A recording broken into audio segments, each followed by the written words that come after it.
Apple के founder Steve jobs कहते हैं कि दूसरों के साथ कंपटीशन करना आपकी खुद की क्रिएटिविटी की हत्या करने के बराबर है। हमने ये सीख लिया है कि सक्सेसफुल कैसे दिखे, लेकिन हमने ये नहीं सीखा कि अपने जीवन को कैसे जिए जिससे हम सक्सेस को फील कर सके। जैसे कार अपने 4 व्हील्स पर बैलेंस्ड होती है, ठीक उसी तरह हमारा जीवन भी 4 क्रूशियल एरियाज पर बैलेंस्ड होता है, जो है personal life, relationships, work life और सोशल कंट्रीब्यूशन। आपको ये चारों एरियाज में बैलेंस रखना पड़ेगा। अगर किसी एक एरिया में आपका स्कोर हाई और किसी में आपका स्कोर बहुत लो होगा तो आपको जर्नी का मजा नहीं आएगा।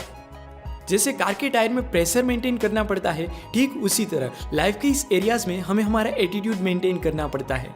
तो चलिए जानते हैं कि हम कैसे इन सभी एरियाज को मेंटेन करके अपनी लाइफ को ऑप्टिमाइज कर सकते हैं। फर्स्ट व्हील है पर्सनल लाइफ।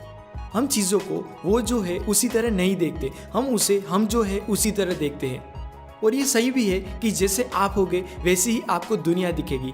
फॉर एग्जाम्पल, अभी जो गुजरात में सरदार वल्लभ भाई पटेल का वर्ल्ड का सबसे टॉलेस्ट स्टैच्यू बना है, उसे अगर कोई बिजनेसमैन देखे तो उसमें उसको बिजनेस दिखेगा। अगर कोई आर्टिस्ट उसे देखे तो उसमें उसको आर्ट दिखेगा, सीमेंट वाले को सीमेंट दिखेगा और लोखंड वाले को उसमें लोखंड दिखेगा, और इंश्योरेंस एजेंट को उसमें इंश्योरेंस दिखेगा। मतलब कि ये तो पक्का है कि जैसे आप होगे वैसी आपको दुनिया दिखेगी। तो दुनिया को बेहतर और अच्छे नज़रिए से देखने के लिए पहले हमें अपने आप को अच्छा और बेहतर बनाना पड़ेगा। हमें ग्रेटफुल रहना चाहिए जो कुछ भी हमें मिला है उसके लिए, क्योंकि आज आप जो भी हो उसके पीछे कई हजारों लोगों के हाथ है, आपके माता पिता से लेकर स्कूल के वो स्वीपर तक। हमें हमारे ब्रेन को ट्रेन करना पड़ेगा कि वो पॉजिटिव साइड को देखे, क्योंकि आज नेगेटिविटी और प्रॉब्लम्स तो सबके जीवन में है। भगवान, अल्लाह और जीसस के जीवन में भी प्रॉब्लम्स थे, और हम तो सामान्य मनुष्य हैं, इसीलिए प्रॉब्लम्स तो रहेंगे ही। पर उस प्रॉब्लम से डील करने के लिए हमें पॉजिटिव रहना पड़ेगा, जिससे हम एम्पावर्ड होकर वो नेगेटिविटी के सामने लड़ सके।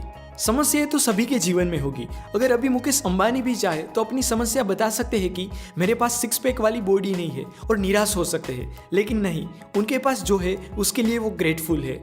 अब आप कहोगे कि उसके पास तो पैसे है तो कौन ग्रेटफुल नहीं रहेगा, लेकिन ऐसा नहीं है। हमारे देश में कई सारे लोग हैं जिसके पास बहुत ही कम पैसे होते हैं, लेकिन फिर भी वो करोड़पतियों से भी ज़्यादा खुश रहते हैं और अच्छा जीवन जीते हैं। मैं ये नहीं कहता कि आप सिर्फ ग्रेटफुल रहो और कुछ ना करो, पर आप ग्रेटफुल रह के भी तो आगे बढ़ सकते हैं।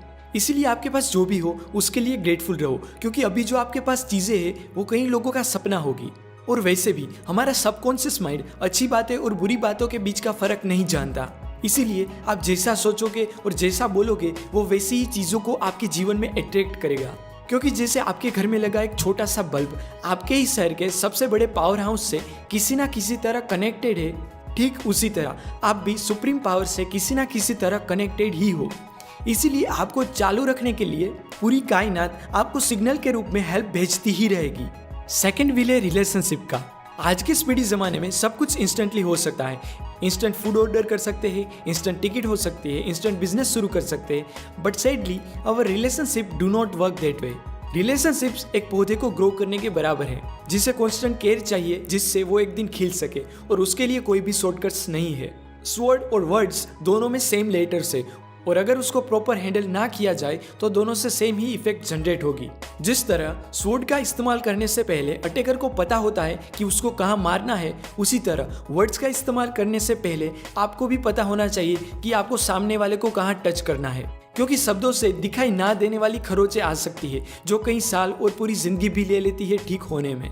इसीलिए रिलेशनशिप को बेहतर बनाने के लिए फर्स्ट प्रिंसिपल है कि कुछ भी बोलने से पहले थोड़ा सोच समझकर बोला करें, और दूसरा प्रिंसिपल है कि separate the episode from the person. अगर आपकी किसी के साथ बहस हो गई है तो हमारा दिमाग 2 ही सॉल्यूशन सोचता है कि either it is your problem और इट इज़ माई प्रॉब्लम, लेकिन ये दोनों गलत है।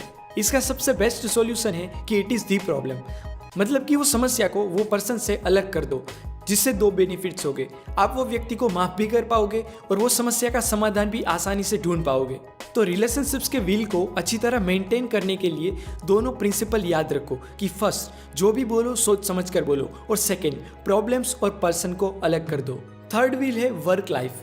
हम उन्हीं लोगों के साथ कंपटीशन करते हैं जिनकी वर्क लाइफ और लाइफस्टाइल थोड़ी बहुत हमारी वर्क लाइफ और लाइफस्टाइल से मिलती जुलती हो। एक दुकानदार दूसरे दुकानदार के साथ कम्पीट करता है, एक यूट्यूबर दूसरे यूट्यूबर के साथ कम्पीट करता है, बिजनेसमैन बिजनेसमैन के साथ, और स्टूडेंट्स दूसरे स्टूडेंट्स के साथ कंपटीशन करते रहते हैं। लेकिन ये अच्छा काम नहीं है। एप्पल के फाउंडर स्टीव जॉब्स कहते हैं कि दूसरों के साथ कंपटीशन करना आपकी खुद की क्रिएटिविटी की हत्या करने के बराबर है, क्योंकि कंपटीशन से आप कुछ नया क्रिएट करके नहीं पर कॉपी करके ग्रो करने की कोशिश करोगे। कंपटीशन बुरी बात नहीं है, पर कंपटीशन हेल्दी होनी चाहिए। हेल्दी मतलब कॉम्पिटिंग विथ योर सेल्फ। हर रोज अपने आप से बेहतर बनने की कोशिश करो, दूसरों से बेहतर बनने में कुछ नहीं रखा। आपको कंपटीशन क्यों नहीं करनी चाहिए, इसके ऊपर मैंने एक जबरदस्त वीडियो बनाया है, जिसे आप यहाँ आई बटन पर क्लिक करके इस वीडियो के बाद जरूर देखें। Fourth wheel is social contribution. पिघलती हुई आइसक्रीम और पिघलती हुई मोमबत्ती हमें काफी कुछ सिखा जाती है। आइसक्रीम से सीखने को मिलता है कि लाइफ पिघल जाए उससे पहले उसका मजा ले लो, और मोमबत्ती से सीखने को मिलता है कि लाइफ पिघल जाए उससे पहले दूसरों को प्रकाश दे दो। एक हमें सेल्फिश बनाती है और एक हमें सेल्फलेस बनाती है। आइसक्रीम और मोमबत्ती दोनों पिघलती है, लेकिन दोनों के पिघलने के रीजंस कंप्लीटली डिफरेंट है। अब डिसाइड आपको करना है कि आपको अपने जीवन में आइसक्रीम की आइडियोलॉजी अपनानी है या कैंडल की, क्योंकि मोहम्मद अली कहते थे कि दूसरों को सर्विस प्रोवाइड करना आपका इस पृथ्वी पर रहने का किराया देने के बराबर है। गौर गोपाल दास ने अपनी इस बुक में कई सारे इंसिडेंट्स बताए हैं जो आपका लाइफ की ओर देखने का पूरा नजरिया बदल देंगे। अगर आपकी उम्र 20 साल से ज्यादा है तो मैं आपको रेकमेंड करता हूँ कि आप इस बुक को जरूर पढ़ें। इस बुक की रेटिंग Amazon पर 4.5 से भी ज्यादा है। इस बुक की लिंक मैंने यहाँ पर दे दी है, अगर आप चाहें तो इसे खरीद सकते हैं।